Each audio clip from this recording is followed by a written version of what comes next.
એટલે મોટા ભાગે જો ભાઈ પરીક્ષાઓ બધી હરખી જ છે, સિલેબસ બધાનો હરખો છે, તમારે વિષય કરવાના છે, તમને ગણિત આવડતું ના આવે ને તમે કહો મારે કોન્સ્ટેબલની તૈયારી કે ભાઈ ત્યાં ગણિત નથી, તમે ગમે તે પરીક્ષા ગુજરાત સરકારમાં તમારે નોકરી જોતી હોય તો તમને ગણિત આવડતું હોવું જોઈએ, રિઝનિંગ આવડતું હોવું જોઈએ, ઇતિહાસ, ભૂગોળ, વારસો, બંધારણ, વિજ્ઞાન આ તમને આવડતું હોવું જોઈએ.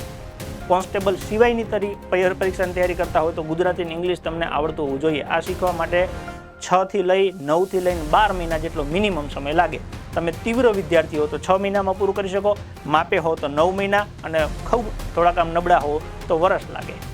પણ 6 મહિના 9 મહિના 12 મહિના દઈને તૈયારી કરી લ્યો તો પરીક્ષામાં પાસ થવાની શક્યતા રહે. આ બહુ સિમ્પલ ફંડા છે. એ કરવા માટે વિદ્યાર્થીની પોતાની ઈચ્છા હોવી જોઈએ કે મારે પરીક્ષા દેવી છે. એના માટે 10-12 કલાક મહેનત કરવાની દાનત હોવી જોઈએ અને આવું 6 મહિના 9 મહિના 12 મહિના કરવાની તેવડ હોવી જોઈએ. તો આ ફિલ્ડમાં પડાય, બાકી આ ફિલ્ડમાં ન પડાય. આવું મારું સ્પષ્ટ માનવું છે.